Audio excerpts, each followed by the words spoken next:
नमस्कार, विकास समाचार मध्ये आपलं स्वागत। पालघर जिल्हा लोकसभेचा महायुतीचा उमेदवार कोण याचा तिढा अजून सुटलेला नाही।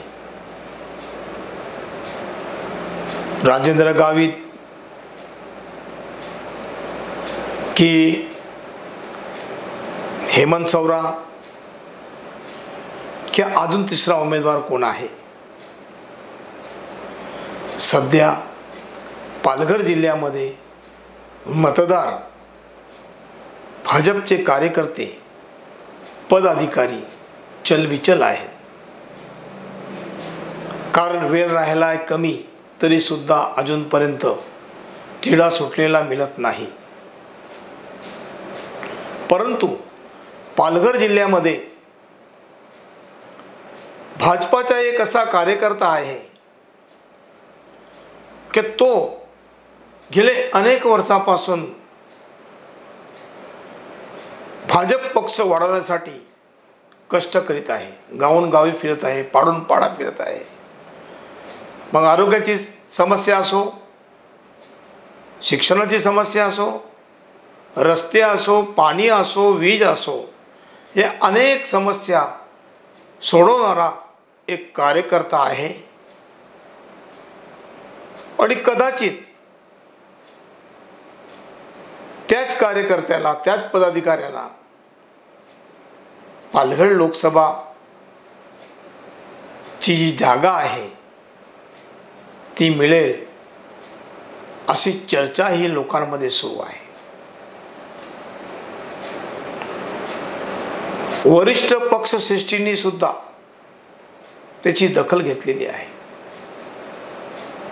त्यांनी निरीक्षण केलेलं आहे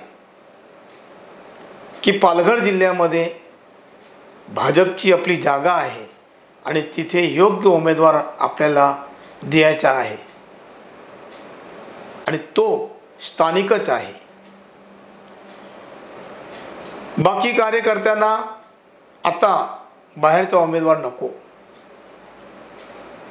जे अडीअडचणीला धावून येणारा कार्यकर्ता आहे असाच उमेदवार या पालघरमध्ये त्यांना हवा आहे।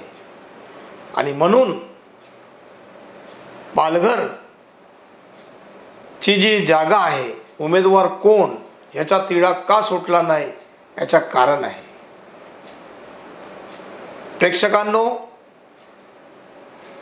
पालघर लोकसभा उमेदवार ह्याचा तिढा आतून सुटलेला आहे, अजून ओपन केलेला मिळत नाही। ज्याला उमेदवारी देणार आहेत त्याचं नावही अजून घोषित केलेलं नाही। परंतु ही सर्व गोष्ट आतून सुरू आहे वरिष्ठ लेवलला।